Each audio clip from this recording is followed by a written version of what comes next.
4:17 p.m. The thermostat in conference room 1 is set to a crisp 70 degrees, but I can practically feel the sweat beading on Richard's forehead, the man who vowed to love me forever 15 years ago. Today is October 14th, my 42nd birthday. On my Google Calendar, 7 p.m. was supposed to be an intimate dinner at Le Bernardin, a 3-star Michelin seafood restaurant I had to book 4 months in advance. But right now, the only gift I've received is the 45-page dossier sitting arrogantly in front of me. The title is bolded in Times New Roman, size 14, Petition for Dissolution of Marriage and Division of Disputed Assets. Sitting next to Richard is Brad, his attorney. Brad is the type of guy you see everywhere in the Chicago financial district. A bespoke charcoal Tom Ford suit worth at least $5,000, hair slicked back with enough gel to waterproof a boat, and a corporate smile that reveals teeth so white they're blinding. Brad doesn't look at me like a human being. He looks at me like a wounded prey, an ATM about to be drained.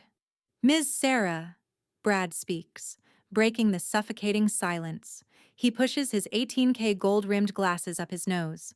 "My client, Richard, wants to resolve this quickly and cleanly so you can, enjoy the rest of your birthday evening.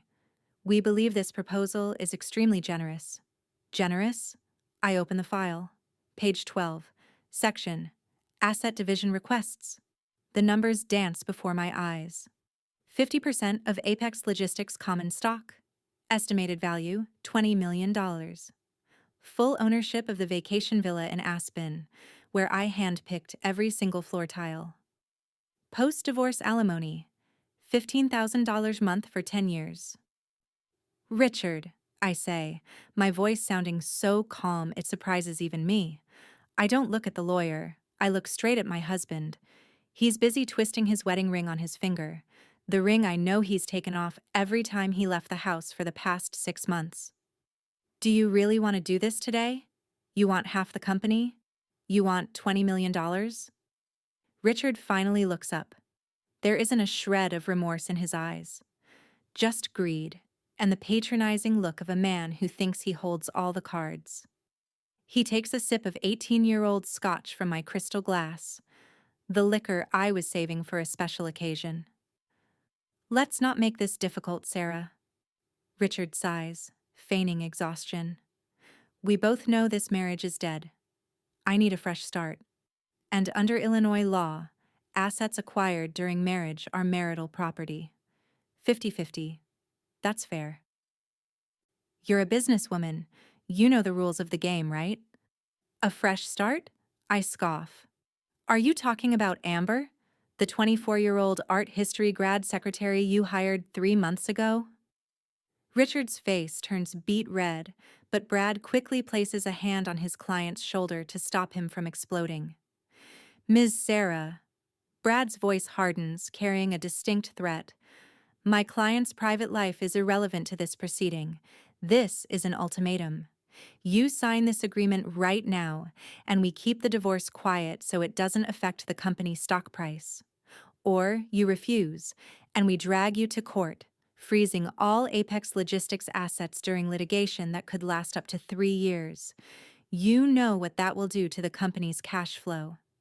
They are backing me into a corner. They know my only weakness is Apex Logistics. It is my brainchild. My blood, sweat, and tears. They think I'll cut off a limb to save the body. They think I'm a weak, sentimental woman ready to pay up just to get rid of a terrible husband. I look down at my watch. 4:22 p.m. Only 38 minutes left until the bank closes its interbank transaction system for the day. Richard and Brad are smirking. They think they've won. They think I'm trembling. But they've made a fatal mistake. A mistake born of arrogance and the habit of never reading the fine print. They forgot about November 12th, 2015. They forgot about how drunk Richard was that night. And most importantly, they forgot about clause number 4. I slowly close the file. The sound of the leather cover hitting the table echoes like a judge's gavel. "All right," I say. reaching under the table for my briefcase. You boys want to play by the rules? We'll play by the rules, but not marital law, corporate law. If you've ever been betrayed, had your hard work stolen, or been backed into a corner by powerful people, pause for a second. Hit that subscribe button and turn on notifications right now, because what I'm about to do in the next 15 minutes is going to be the most expensive lesson in karma these two men have ever learned. I'm not just signing divorce papers. I'm about to teach them a crash course on why you never piss off the woman who keeps the books. To understand why Richard's arrogance is so despicable, you need to know what Apex Logistics actually was before it became a $40 million name. 15 years ago, the empire Richard is demanding half of was actually just two rusted 1998 Ford trucks and a 150-square-foot office inside my dad's gloomy garage in suburban Illinois. Back then, Richard was the face. I don't deny his talent. Richard had $1 million smile and the ability to sell ice to an Eskimo. He could walk into a meeting in a wrinkled suit and walk out with a shipping contract for a local supermarket chain. He was the handshake guy. But who executed those handshakes? Me. When Richard was toasting clients at a bar until 2 a.m., I was the one sitting in front of a bulky CRT monitor, eyes bloodshot from lack of sleep, optimizing routes to save $0.40 in gas per mile. I was the one who memorized 4,000 pages of DOT regulations to ensure our trucks never got fined. I was the one who wrote the proprietary warehouse management algorithm, the secret weapon that cut our storage time by 30% compared to competitors. In the first 5 years of the startup, I couldn't afford a single new lipstick. Every penny of profit I reinvested into the system. I remember vividly the historic blizzard of 2018 in Chicago. The transportation system was paralyzed. Major carriers canceled trips. Richard was stuck in Florida on a golf trip, which he called networking. It was me, 7 months pregnant, who stayed awake for 48 straight hours manually dispatching drivers, finding back roads that weren't frozen over to get medical supplies to hospitals on time. When the last truck rolled safely into the warehouse, I passed out right on my keyboard. Apex Logistics wasn't built on Richard's handshakes. It was built on my sweat, my blood, and my sleepless nights. I hold the keys to the kingdom. I know the passwords to every bank account. I know every competitor's weakness, and I know exactly where every cent in the company flows. But when the money started pouring in like a waterfall, Richard started to change. The change happened slowly, like a frog in boiling water. First, it was the expensive Italian suits, then the luxury golf club membership costing $50,000 a year. And then, he started believing the story he spun for himself, that he was the business genius, the Elon Musk of the trucking industry. And me? In his eyes, I was just an old, nagging accountant who didn't know how to enjoy life. And then, 3 months ago, the disaster named Amber appeared. Amber wasn't just a mistress. She was a symbol of Richard's management decay. He appointed her as executive assistant with a salary of $85,000 a year, higher than department heads who had been with us for 10 years. What was Amber's job? Making hazelnut lattes, booking spas for Richard, and messing everything up. She once emailed the shipping schedule for a $200,000 cargo load to our competitor just because the email addresses looked similar. Who had to clean up that mess and apologize to the client? Me, again. Richard wasn't just cheating. He was letting his mistress sabotage the company. He started draining funds for lavish trips, $12,000 for a weekend in Vegas, $5,000 for designer handbags, all falsely coded as client entertainment expenses. I stayed silent, not because I was weak, but because I am a business person. I don't act on impulsive emotions. I need data. I need proof. Richard looks at me, his eyes full of fake pity. He thinks this divorce will free him from his nagging old wife so he can freely spend money with Amber. He thinks Apex Logistics will keep running smoothly after I leave, and he'll leisurely enjoy 50% of the profits to fund his mistress. He is wrong. Dead wrong. He forgot that the person who built this castle is the only one who knows which brick is load-bearing. And he just had the audacity to take a sledgehammer to that brick. All right, Richard. I look up, my eyes cleared of any lingering affection from the past. You're right. I understand the rules of the game. And I am also someone who always prepares for the worst-case scenario. I reach for my old leather briefcase, the one I've used since the startup days. It's time to show them that my silence over the last 3 months wasn't submission. It was the calm before the storm. Richard and his lawyer think my silence was weakness. They think I was a submissive wife, trying to save the marriage by turning a blind eye. They are sorely mistaken. Silence isn't surrender. Silence is reloading. Everything really started escalating on July 12th. That was the day Amber, the little mistress, was officially granted access to the company's ERP, Enterprise Resource Planning System.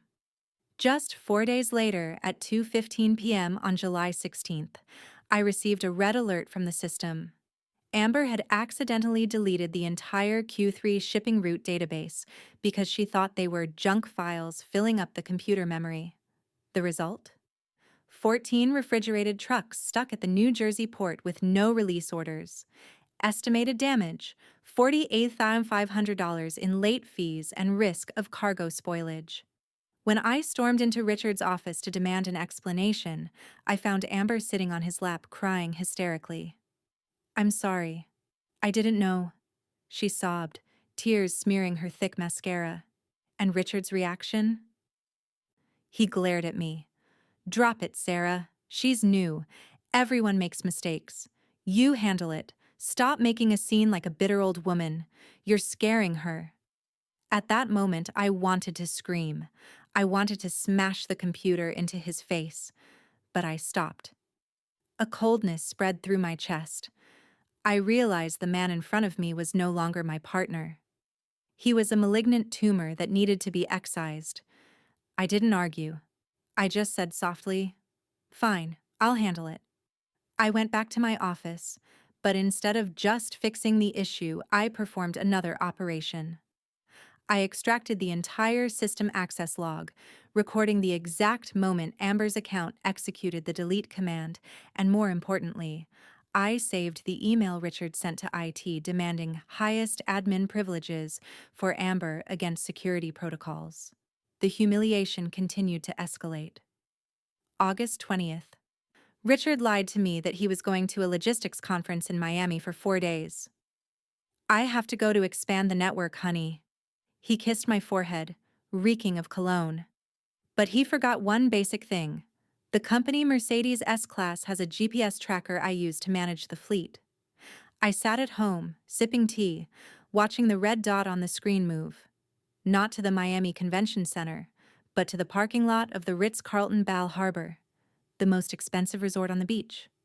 I logged into the corporate American Express account. Transaction notifications popped up on the screen in real time, matching the GPS location second by second. 1830, Nobu, Miami, 845. 2115, Cartier, $12,500. Definitely not a gift for me. 2345, room service, champagne and strawberries, $420.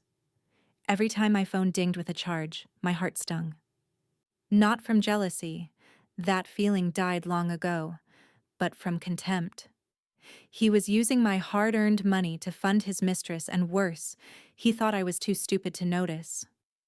I didn't call to scream. I didn't block the card. I let him spend.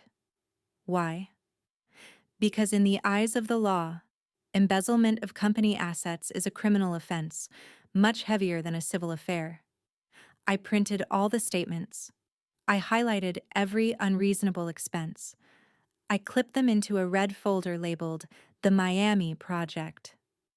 The breaking point was last week. Richard blatantly fired Mary, our chief accountant of 20 years, my closest ally, just because she dared to question Amber's expenses. This company needs new blood, Richard declared in the board meeting, where he and I are the only members. Mary is too old. We need young, dynamic people like Amber. That was the last straw. He wasn't just attacking me, he was attacking those loyal to me. He wanted to isolate me in my own company. That night, I didn't sleep. I drove to the bank and opened my personal safety deposit box. Under the dim yellow light of the vault, I pulled out a yellowing envelope. Inside was the amended shareholder agreement signed on November 12, 2015. The Mont Blanc ink was still sharp. Richard's signature was scrawled due to intoxication, but still legible. I smoothed out the paper. This wasn't just a document. This was the sword of Damocles I had hung over Richard's head for 10 years, just waiting for this day to cut the string. Richard is looking at me triumphantly. Well, Sarah? Sign the papers. $15,000 a month is enough for you to live comfortably. Don't be greedy. I smile.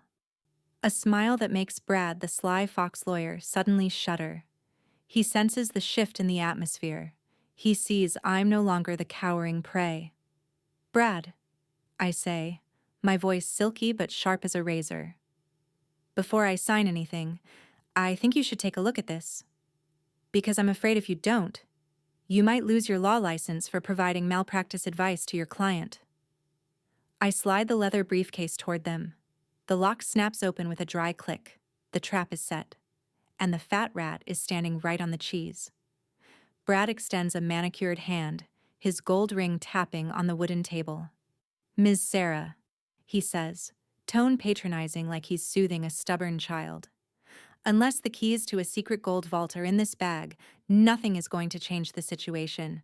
But fine, let's see what you have. He flips the latch. Click. Inside isn't a stack of blurry photos of an affair. There is only a single sheet of paper, a legal document, slightly yellowed with time, preserved in hard plastic. Brad picks up the paper. At first, his face is indifferent, arrogant. He scans the title. Appendix to Shareholder Agreement, amended 11/12, 2015. I watch him. I see his pupils contract. A slight frown appears between his brows. He flips quickly to the back page to check the signature, then flips back to the front. His reading speed slows down. He's no longer skimming. He is reading every single word. The air in the room changes. The corporate smile on his lips stiffens, then slowly extinguishes like a candle blown out. What the hell is it, Brad? Richard gets impatient, drumming his fingers on the divorce papers. Read it fast so she can sign. Amber is texting me. I don't wait for Brad to answer. I speak up, my voice smooth but laced with traps. Richard, before you force me to sign these divorce papers, let's reminisce a little. Do you remember the Sea Ray Sundancer 450 yacht? Richard's eyes light up at the mention of his old toy. That boat was amazing. What? You want it back? I sold it 8 years ago. I spent the money already. No. I shake my head. I want to ask if you remember where you got the money to buy it? Company money, obviously. Richard lifts his chin, full of conceit. I'm the CEO. I have the right to reward myself after big contracts. That's the privilege of the boss. Exactly. I nod, leading him deeper into the verbal snare. And do you remember that night, November 12th, 2015, when you were wasted and begging me to sign a $350,000 check to pay for that boat? You said, Sarah, sign it. I'll do anything you want. Richard chuckles, waving his hand. Oh, please, ancient history. Yeah, I said that. I signed some IOU or whatever to keep you happy. Didn't the company write off that debt later anyway? There it is. The critical confession. So you admit it. I emphasize every word, locking eyes with Brad, whose face has now turned an ashen gray. You admit that you signed this document in a state of complete willingness in exchange for personal financial benefit? The yacht, correct? Yes, God, you're so annoying, Richard yells, slamming his pen on the table. Give me that paper. What is it that has Brad standing there like a statue? Richard snatches the paper from Brad's hand. This is the moment the trap snaps shut. Richard has confirmed the context and the consideration exchange of value, the two most important elements for a contract to be undeniably legally binding. He can't go to court and say, I was tricked into signing, or I received nothing for signing it. He just admitted in front of his lawyer that he signed it to get the yacht. Richard squints at the line I highlighted with a neon yellow marker 10 years ago. Clause number 4, right of first refusal on preferred shares. I begin to recite it from memory, not missing a comma, my voice resonating in the silent room. In the event that Class B shareholder, Mr. Richard, unilaterally files for divorce, OR is found to have misused company assets, or engages in an illicit relationship with an employee affecting the company's reputation. Class A shareholder, Ms. Sarah, has the right to activate an unconditional buyback option for the entire 50% stake held by Class B shareholder. Richard freezes. He looks up at me, his smirk twisting. Buyback? You're trying to scare me with this? Fine. Buy it. The company valuation is currently $40 million, half is $20 million. Do you have $20 million in cash right now to buy it? He laughs loudly. A bitter, stupid laugh. He thinks I'm shooting myself in the foot. He thinks this clause just helps him cash out faster. Brad! Richard turns to slap the lawyer on the back. Look, my wife wants to buy my shares. Draft the sale agreement. I'll take the $20 million and get out of here right now. But Brad isn't laughing. Brad is shaking. I can see a drop of sweat rolling down his temple, falling onto his crisp, white collar. Richard, Brad whispers, his voice hoarse like he's being strangled. Shut up. Don't speak. What? Richard is confused. Read on, I say, my voice ice cold. Read line 14, section B, definition of buyback value. Richard looks down at the paper again. He squints. He reads. And then his face turns from angry red to sheet white. His lips move, but no sound comes out. I stand up, walk around the conference table, approaching the two losers. You think I built this company on hopes and dreams? No, I built it on numbers.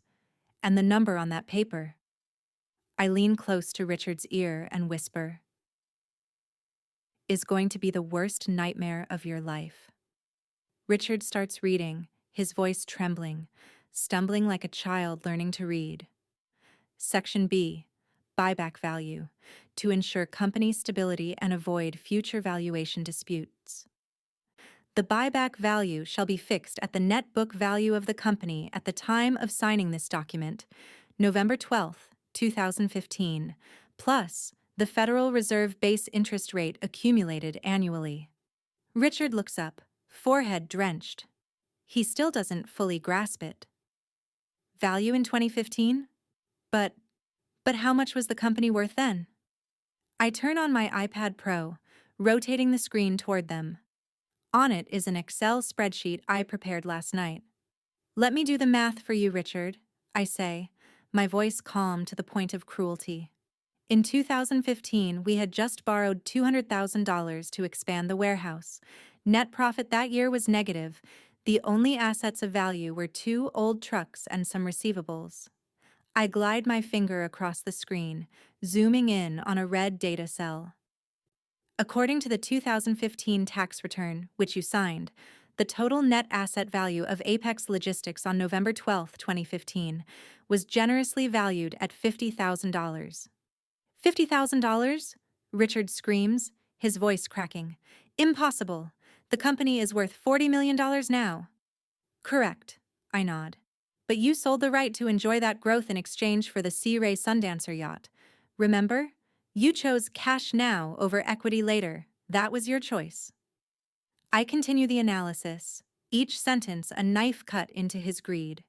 You own 50% shares, so the principal value of your shares in 2015 was $25,000. I tap lightly on the interest formula cell. I'm a fair person, Richard. I calculated a 3% annual interest rate for you over the last 10 years, compound interest, better than a savings account. The screen displays the final number. Bold, size 72 font, $32,450. 15. The room is deathly silent. Only the hum of the projector remains. 32,000. Richard mutters, blood drained from his face. He collapses into his chair like a puppet with cut strings. Are you kidding me? Where is my 20 million? I want half the company. Brad the lawyer finally speaks up. His voice is tired and resigned. Richard, this contract is tighter than reinforced concrete. It has consideration, the yacht. It has a notary. It has a voluntary signature. And most importantly, the statute of limitations to contest this civil contract expired 6 years ago. Brad turns to me with a look of fear mixed with respect. Did you plan this from that very day? I didn't plan to harm my husband, Brad, I reply, eyes sharp. I plan to protect the company from his impulsive decisions. It's called risk management. If Richard had been a decent husband, this paper would have stayed in the safe forever. But he chose to trigger it with this divorce petition. Richard suddenly jumps up, eyes red with rage. He tears the copy of the paper in front of him into shreds. I'm not selling. I'm not signing anything. I'll sue you. I'll drag this out for 10 years until your company goes bankrupt. I watch the confetti rain down on the floor. I don't flinch. Because I still have one final trump card, the weapon I prepared during the rising action. Richard, I say, voice dropping low, dangerous. You have the right not to sign. You have the right to sue. But before you walk out that door to call Amber, you should look at this. I pull a thick red folder from the bottom compartment of my briefcase. The label reads, Project Miami and Unauthorized Expenses 2023-2025. I throw it onto the table. It lands with a heavy thud. Inside are 145 pages of bank statements, hotel invoices, GPS logs, and reservation confirmation emails named Richard and Amber paid for by the Apex Logistics corporate card. I speak fast, aggressive. The total amount you embezzled to spend on your mistress is $112,560. I look at my watch. 4:50 p.m. You have two choices, Richard. Listen carefully. Option 1. You sign this share transfer agreement right now. You take this check for $32,950 and leave. You keep your freedom, and I won't pursue the $112,000 you stole. Consider it a parting gift. Option 2. You walk out that door. I will immediately send this red folder to the IRS and the Chicago Economic Crimes Division with an amount over $100,000. You will face 5 to 10 years in prison for tax evasion and corporate embezzlement. You won't have 20 million, you won't have 32,000, and you certainly won't have Amber because she won't wait for you to get out of jail. I uncap my fountain pen and place it on the transfer document. You have 60 seconds to decide, freedom or prison. 50 seconds, I announce, eyes glued to my watch. Richard looks at me, then looks at Brad. He is looking for a lifeline. He hopes his lawyer will jump up, slam the table, and say all this evidence is garbage, that I'm bluffing. But Brad doesn't do that. Brad is a shark, and sharks know when a ship is sinking. He knows if this goes to court and the tax files are exposed, his reputation as a lawyer will be dragged through the mud for representing a client embezzling company funds. Brad leans down, whispering into Richard's ear but loud enough for me to hear, a deliberate act of surrender. Richard, sign it. If she sends that paperwork to the IRS, your assets will be frozen immediately. You don't have the money to fight this lawsuit. And trust me, federal prison doesn't have a golf course. Richard gulps audibly. His face crinkles, looking 10 years older in just 5 minutes. He looks at the check for $32,450 sitting on the table. Then he looks at the deadly red folder. But, Richard stammers, his voice trembling pitifully. Sarah, 32,000? I just put a $15,000 deposit on Amber's apartment. I have $45,000 in credit card debt. This money isn't even enough to pay my debts. I cross my arms, leaning back. That is a personal financial management issue, Richard, not an Apex logistics issue. You've been spending lavishly for 3 years using my money. Now it's time you learn to live on your own money. And the car? Richard grasps for a final straw. The Mercedes S-Class. Let me keep it. At least so I have a way to get around. I laugh out loud. A short, dry laugh. That Mercedes is in the company's name, Richard. It is a corporate asset. I can't let a non-employee drive it off the lot. Insurance won't cover it. I look down at my phone. However, I drawl, teasing him. I can be generous. In the company garage, there is a 2010 Toyota Corolla. It used to be a delivery vehicle, but the engine still runs fine. I will transfer the title of that car to you as part of the severance package. Do you accept? Richard's face is beet red with humiliation, from a luxury Mercedes to a 15-year-old Corolla. From a CEO to an unemployed man driving a beater. You are cruel, Sarah, Richard hisses through his teeth. No, Richard, I retort instantly, eyes sharp as daggers. Cruel is serving your wife divorce papers on her birthday. Cruel is using your wife's blood money to buy Hermes bags for a mistress. What I am doing today is not cruel. It is justice. Last 10 seconds. My voice hardens. Richard's hand shakes uncontrollably as he picks up the pen. He looks at me one last time, eyes filled with resentment but also fear.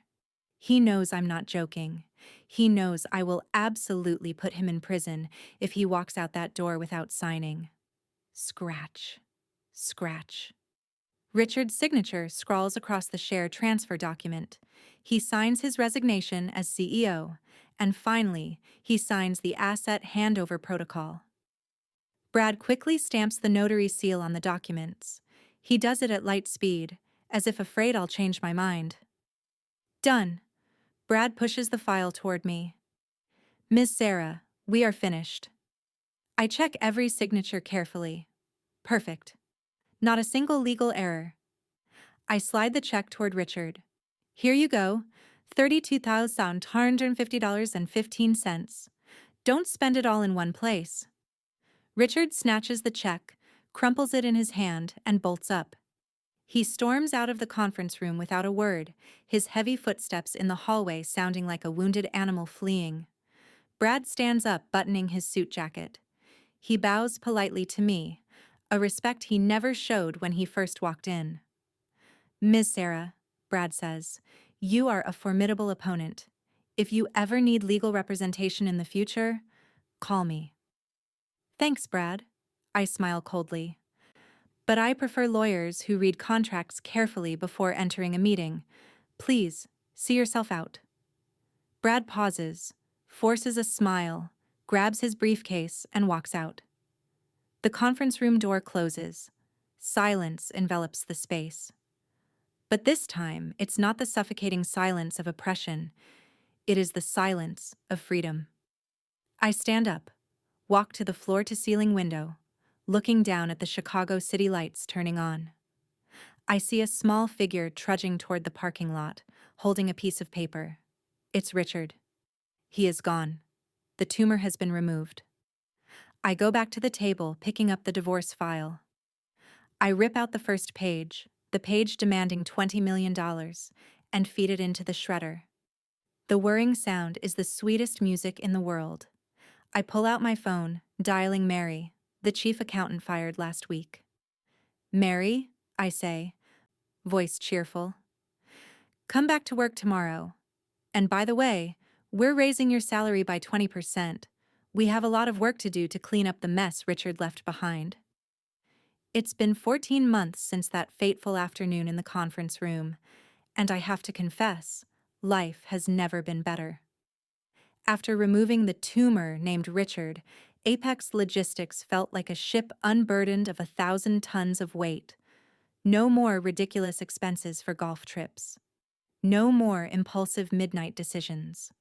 Our Q1 net profit after the divorce skyrocketed by 34%. I used that money to upgrade the entire fleet to eco-friendly electric trucks and gave a 3-month salary bonus to all staff for the holidays. And Richard? Oh, his story is much more interesting. 3 weeks after leaving the company with a $32,750 check, Richard tasted the first shock of reality. Amber, the little mistress he thought was true love, didn't take the news of him losing his fortune positively.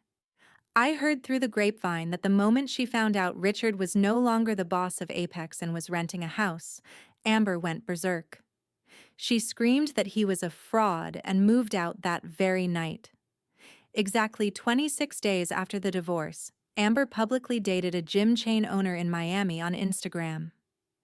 Richard lost everything: wife, company, reputation, money, and the young mistress he traded everything to chase. But karma wasn't done with him. Yesterday morning, while I was stopped at a red light in my new Porsche Cayenne, I accidentally glanced at the lane next to me. There, in a battered old pickup truck from a rival delivery company, a subsidiary Apex is planning to acquire, I saw a familiar face. Richard. He looked 10 years older.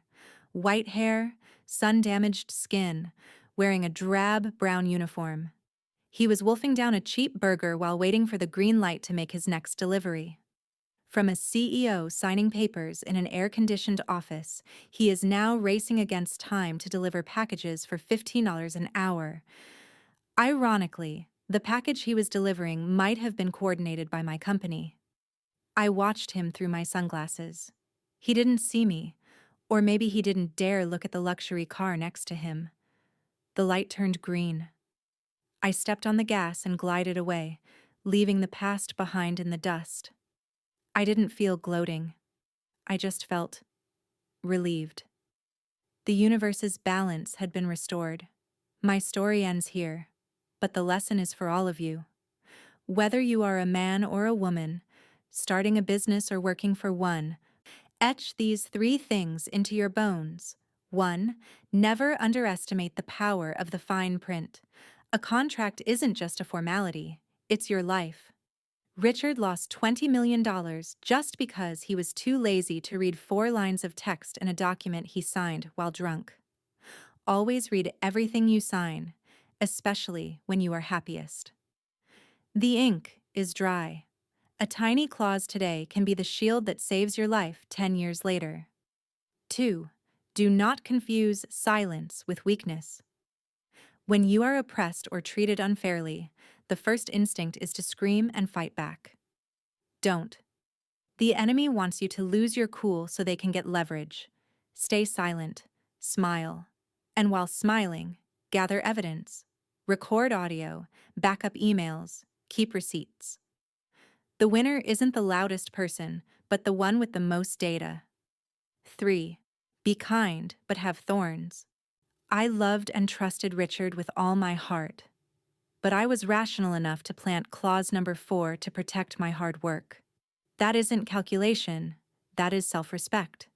Never hand the keys to your life over to someone else completely, even your spouse. Always keep an exit route, a rainy day fund, or a skill no one can take away from you. If you are in a situation like mine, forced out, betrayed, or having your work stolen, don't be afraid. Remember this story. Remember clause number 4. Wipe your tears, stand up, and start planning your counterattack. Because sometimes justice doesn't come on its own. We have to take it with our own hands. I'm Sarah. Thanks for listening. If you found this story satisfying, leave a like and comment "Justice Served" below. And don't forget to subscribe so you don't miss the next sweet revenge story.